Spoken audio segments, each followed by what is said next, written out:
Yeah, some people from France walking in. But our focus should be now at the game. You see the referees are preparing the baskets, the balls in the middle. So we have already 9 o'clock and game is starting. And you see, it was quite good. We have some former French swimmers in the French team here. You can see Matthias, he's getting the ball right now.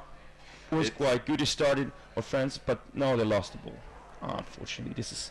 So this is going to be a tough game for the Swiss, because the Colombians are one of the top teams here in the Champions Cup. I saw it in the last couple of years. Colombia was always on the medal places, so they always came here with the goal, of course, to win. Yesterday we could listen to a nice presentation from. There's a first goal. That was after 2 minutes, and it's.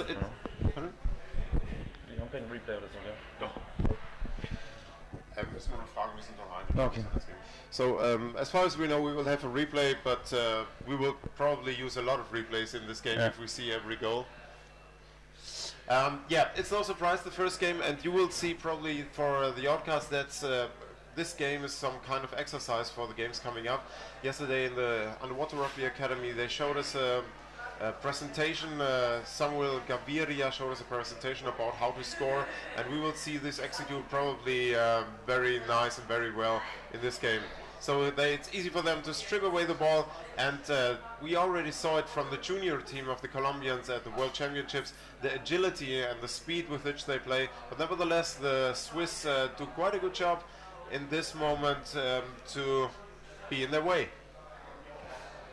So Thorsten, what do you know about the Swiss team? How often do they train together? Are they a patchwork team, or is this a team who regularly trains? Oh no, this year it's quite. They had a strict plan this year to bring really the Swiss the Zurich team here. So they made a question. The last couple of years they were a bit of struggle about it. They were winning the Swiss championship, but players didn't want to come to the Champions Cup, but the club always said you cannot win and not go to the Champions Cup. So it was a kind of prestige. They were not saying, okay, we need to win the Swiss championship because we are the record champion at least. And so they were struggling, but they worked a lot with. They have some newcomers in the team. They worked a lot with them, prepared them from the championship. So it was quite early. They decided, yes, we will bring 12 players to the spot. As I mentioned before, unfortunately, one player got injured. We see here.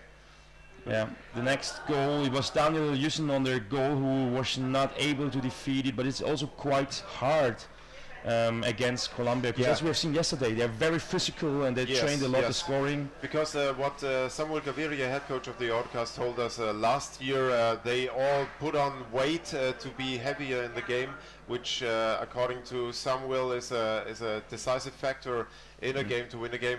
But you also see the agility and the speed with which they go into this was so fast into the goalkeeper of the Swiss didn't even manage to be on the basket before the attack of the Colombians came into the defense. And some call the gameplay of the Colombians like a baseball, basketball style. It's really, they pass so fast in between. But look at this way. Now the player passes down to the bottom, and here comes the attack, and the second one is already both open and close side, and the attack and the ball is. There is always a Colombian player around. What is quite significant for the Colombians is what we have also analyzed with the for the German national team for our final against them in the Junior World Championship. You can see that they come always from the bottom. So when you as a defender are at the back, so over the player, they're trying to push you up, so getting more space at the bottom place, and then of course making the pass to a player who has then maybe 1 or 2 seconds free to make the goal. So as we look at the score, it's already 2-0 in favor for Orcas. So don't worry, because the score is not. Scores are not yet updated. It's not updated so far. So here we can see Swiss team in defense, but this is what they're doing quite good. You know, in Zurich you have a quite deep pool. It's 5 meter deep. It's I think 18 meters long. So the benefit of the Swiss team is that they have a lot of brief. They're familiar with defending. This is a quite good technique they're having. So but it's so hard. Look at because the Orcas are switching from left to right so fast, and it's so hard for the defense. And I think, as far as I can see, the forecheckers, the attackers, are not really up to it to keep up with the speed and keep the attacks of the Colombians away from the defense, and they don't have the time to switch from left to right as fast as the Colombians play around the basket.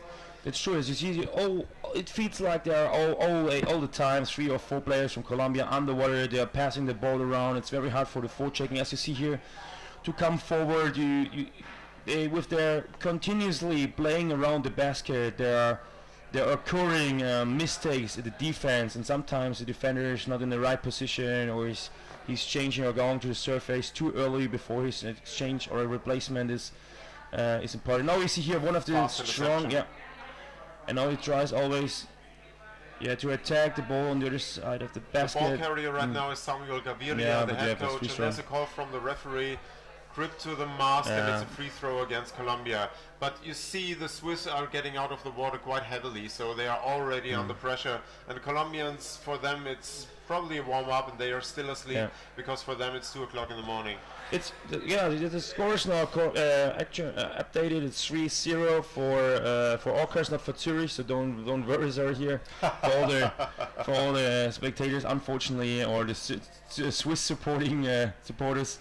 It's not in favor for Zurich. It's really, as you can see here, it looks so easy, bringing the ball from the one side back to the other side. But as you see, in terms of analyzing, you have seen the level the passes was made. It's in the level of the basket ring, so it's very hard for the defender to stay at the bottom, not trying to get too much up. So he needs to take his position at the bottom of the basket, even if the ball is now crossing his nose. At the level of his nose, of course he can try to reach the ball with his hands, but if it puts too much effort in it, they are lifted the defender up, and they can play under the defender, and when they get this position under the defender, it's undefeatable. So the defense work, at least from the Swiss team, is not that bad, but of course you need all the positions to defeat against Colombia. You need the goalkeepers, you need the defender, but also the attackers who are working as a team to defend the goals. Here you can see Dan Yusen at the classic goalkeeper position. He's usually a goalkeeper. Now he has a change here, and of course you see the Orcas. This is what they did with the juniors too. With one hand attacking and trying to score with one hand in the other.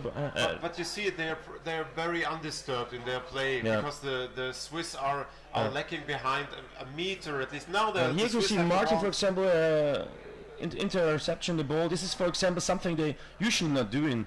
So here you can see how easy it looks like that the Swiss team not even put in a lot of efforts in the forechecking, getting the ball. It's like the Colombian team is not really awake right now. Of course they are already 4-0 in the lead. They don't need to push so much power in the water. It looks very easy when they're scoring. But losing the ball like this may occur an issue in other games against stronger teams. But it is what we talked yesterday, Thorsten. When you don't have the pressure against you, you are not that focused probably, as the Colombians should. There's an awesome attack. You can see here right now, there's the defender. His butt is not really at the ground. So you will see that they will play under him, and they are playing very, very nice around the basket and trying to score here.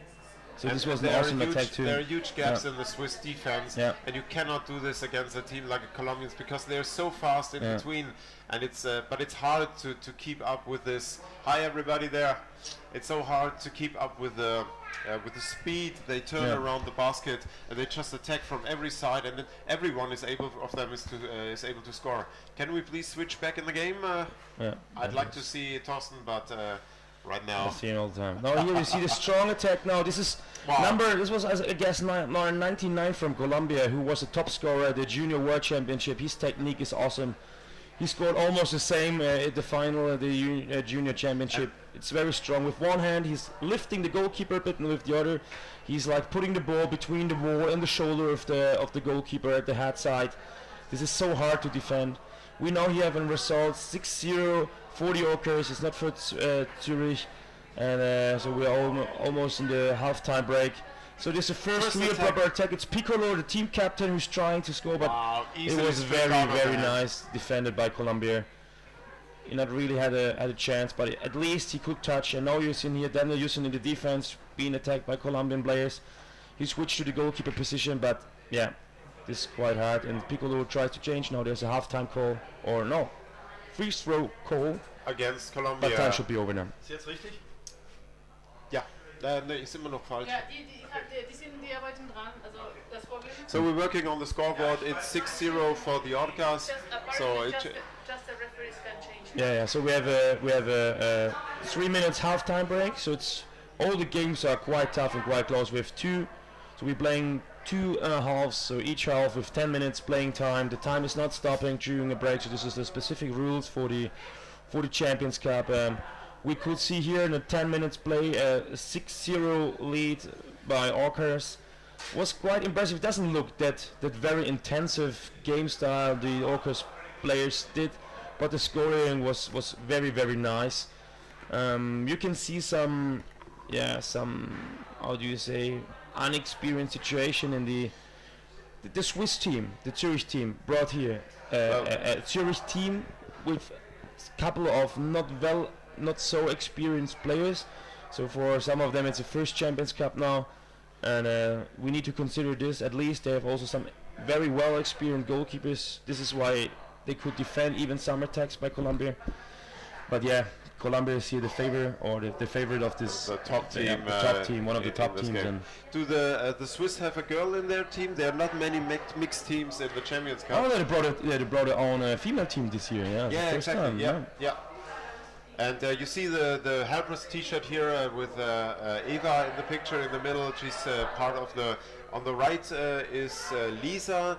She's from the World Champion Team 2019 in Graz, and she's head of the social media team here at the Champions Cup. And on the left is Eva, and they both have the new helmet shirts designed by Wasapro.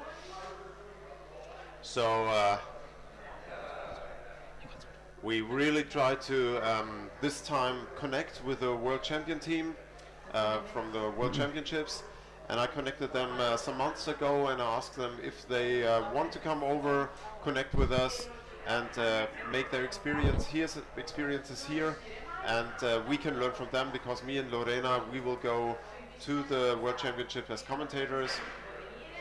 And David Hien is here too. He will do some interviews which will be uploaded parallel to the live stream.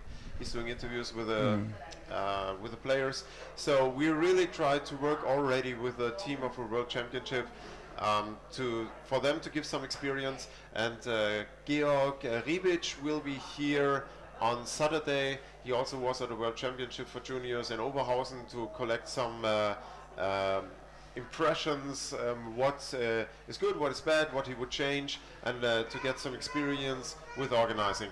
So let's get back in the second half here in the game. Orcas from Colombia against Zurich. And you can see that the Zurich team, they're fast swimmers here. They could win. The starter was Piccolo, the team captain, who could make it to the ball. We can see here now Frank. Frank receives the ball to Retin, but of course he's a forward. He's a quite good forward, but it's very hard to play against these Colombian guys here in this defending position. Of course, the goalkeeper or the defender was not seeing the ball. It was not a score. Very well done by the goalkeeper. I assume the ball was almost in, and now the same attack here. Oh shit, they lost it. It was 2 times the same opportunity to score, and they did not do this. This is quite wondering for the high level of Colombia's playing. And this is real. There were 4 opportunities to score in a row, but now there's a penalty call. So the referees are giving the favor for the attackers trying to score, and they have seen any foul they did, maybe shoulder in the basket or holding the basket. We could not see it identified. But this is now what happens. We have a 1-1 situation. All the players need to go out. 1 Colombian player is allowed now to score against 1 Swiss defender. We're trying to find out who it is. And it's starting. It's 45 seconds now. And we have to see. It's Matthias. Buen día, Matthias Colombia. Dufour is playing now on. Oh, there's the score. That was well done by the attacker. So Matthias Dufour from Switzerland could not defeat this penalty, but he did a quite good job but Colombia is very, very experienced. We've learned this yesterday from the academy that they made a lot of mental training regarding penalty throws, something like that. Regarding all the situations on a game that it could be challenging, right? I mean, that's really very, very interesting things came up. Buen día, Colombia. ¿Tenemos a gente despierta mirando el partido o todavía están durmiendo? ¿Cómo vamos? A ver, a ver, alienten acá a los chicos. Wow, 4 against 2. Yeah. They made it.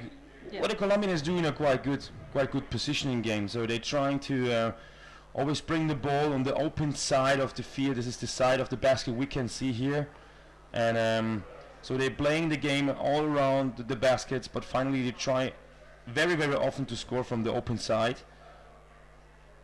And you can see how close they keep the ball at the basket. Always making this very nice. This very dangerous passes here, right? It was 1 meter away from the goal, and they're always doing these passes on the level of the basket rim. This is very typical for Colombia. Yeah, and what I really love is that we are very used in Europe to use the corner a lot and to try to rest there and bring calm to, I mean, a little bit of game there from the corner, but they don't care. They just go back and forth and use the open side a lot, and we have a counter attack. And using the defender, he could manage it to to bring the ball off control, but here's the attack from the open side from Pacho.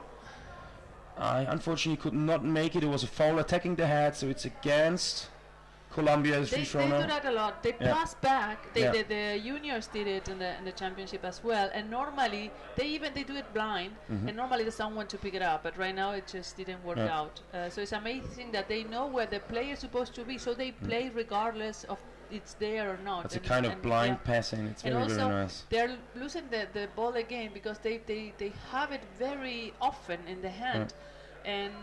But they recovered it very soon too. So I think that makes us the play very fast. What is very, very nice for the Colombian, not a goal for Colombia. What is very nice, what we need to consider here is the difference between Colombia and, for example, the Swiss team. We have here that Colombia usually when they're making a pass, they stay underwater. So their time underwater is very, very long. While all the other players are going back to the surface, they're still this player giving the pass is still following their pass receiver and going his. So now we have one move from Swiss. So it's quite nice that the Zürich team is not giving up. So yeah, of course, this is what the captain Piccolo told at the beginning of the match. We try here, we play here in a high level. We try to make our goal. We try to make our game. So there's another free throw now. Yeah, attack on the neck apparently. Yeah. And the Swiss are also even in the Orcas basket. You know, I mean, it's not that they're glued to their basket. That's also. But you can see this game style is also quite impressive. We have seen at the junior championship that we need to. This was awesome scored with this open hand. Amazing. I mean, you need to maybe if you take the next free throw, look, the Colombian team, there's always, if you have the ball in the middle, there's one player. So the team captain Piccolo is taking a timeout for the Swiss team. They have one timeout per match. And just to give you this input, so the Colombian team always put one player on the left side, one side of the right hand side, and one more or less behind this free throw player. So if it's a free throw against them, and then with the signal, they're all three starting to getting the ball, and this is what we have seen before the goal. I think it was. Federico. It was Federico. No, Federico. You can recognize Federico. He had a white. Okay. So that's Federico. Because he dropped out the ball immediately after the pass, and then the ball dropped down. He received it, and then he made immediately the counter attack with two players. This is what I mean that they're getting the ball, passing the ball, not that they're going back to the surface, but they're following the ball to the basket, and this is what they have often. More players at the basket of the opponent than the other has after Para la gente que habla, voy a traducir lo que está diciendo Torsten, que habla sin parar. Estábamos hablando de cómo mueven los chicos colombianos el balón, cómo se posicionan ya para los tiros libres, no solo delante, sino presten atención, se posicionan detrás del que va a ejecutar el tiro libre, y los tres como que se tiran al que recibió el balón, recuperan el balón, y apenas recuperan el balón ya inician el contraataque y no van a la superficie. Ellos recuperan el balón, van y hacen el contraataque y se posicionan a la derecha, a la izquierda y en el medio. Yeah. Very, very good. And what we can see here is what you mentioned also, that they have a certain kind of corner play, but it's very different to all the others. So of course, Colombia is also playing in the corner, as almost every team is doing, but their definition of the goal game, so they it's keep it at the bottom, and they always come to the midfield and even to the open side, what is more often a no-goal for so many other teams. They say not going on the open side of the basket because there's the changing area. There can players come from you behind. But for Colombia, it's a part of their game style to go there, and you've seen this. Because with this long swimming around, there are occurring mistakes at the defense play, and then when they have a small spot, they're putting in everything and they're making these long passes. It's fantastic. For the poor defender, it's go right, left, he can just dizzy. He doesn't know anymore, and eventually there's a gap. And what I really love what you said is they always come to the half Höhe. So it's like the level of the ring. The level of the ring of the basket, and they achieve to score. I mean, in a way that is most of the European teams I've seen them from the bottom or from above, but not there in the middle. Immediately. So this is also what we've recognized was quite hard to defend, because for the defender and for the goalkeeper and for the attacker is not really sure who is responsible then for this. Oh, there's another R. It was in. Who's really responsible? No, it's not. They made a good job. So if you see this, like the defender, his job is to keep safe that no goals coming from the bottom. The attacker needs to make sure that nothing is immediately attacking the goalkeeper from up. But this is between both, so it's very, very hard to understand who is now in charge to defend it. Is this the defender who needs to lift a bit from the bottom, what he should never do, or is it the attacker who needs to then go down a bit earlier to be in time at the right position? And this is what you see here. This is really what they're doing. This is so typical. They're playing quite close. They're waiting for the mistake in the changing. You've seen here Matthias was probably who replaced the defender and was not seeing the ball anymore because it played so switch, and then at his back from the open side they attacked. And this open side is something very, very typical for Colombia. They move the ball so fast from up and down and right and left that eventually they force the mistakes on the other team, so they have the gap, and they're so fast in that training that we need to change the cameras. And we have a counter-attack, mostly 3 of them. Again, we have right, left in the now you have 3 players at the bottom. They've not used this chance because maybe they're not hungry anymore, but this was also a nice spot. The defender lifted up, he went back to the surface. And to tell you as a coach, we analyzed also a lot the Colombian game style. We thought about how could this failures be occur, please, who's going to the surface there. But we had the same mistake with our junior national team, that we were giving these spaces. We've never thought about it because we played a lot of tournaments, and even the entire World Championship we have not received such, you can say, easy, stupid goals. But this is not something they really force it. They're really swimming a lot. The defender needs to catch up and to follow. This is taking a lot of brief for the defenders. This is taking him the power to. Oh, we have another one. It's like that is very good. Underwater. That's it. This is the right explanation. For example, it's just you need to go from one side to the other side of the basket. You need always to bring your feet in front, and this is very, very, very brief consuming. And also you cannot do as fast as the attacker with the ball. Because half of the way they're making the pass, then they have the fast swimming, and if you're not really going from wall to wall, there's a free spot, and this is where they jump in. And they're so fast. Oh look, we have the Swiss team in an attack for a minute there. There was. As I told you, the Swiss team is not giving up here. What is a very, very nice effort here. I love the counter-attack. And now you see here, 3 players coming here. They have a lot of time. Now here is attack. Oh.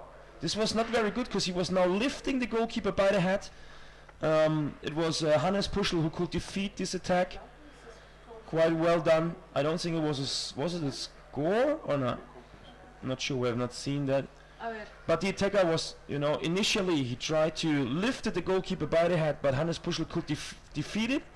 What was now here, what is different normally to the Colombian style, because usually they're trying really to put fast the ball in. Exactly. They don't try a lot with strength. they go in one movement, and if it didn't work out, that the ball sometimes just get grabbed in between the goalkeeper and the ring, then they withdraw and attack again. But it's all about fast, all about speed. There's no really strength work with them, or they try to minimize that actually. So we had a great opening game from the Orcas. If you remember last year.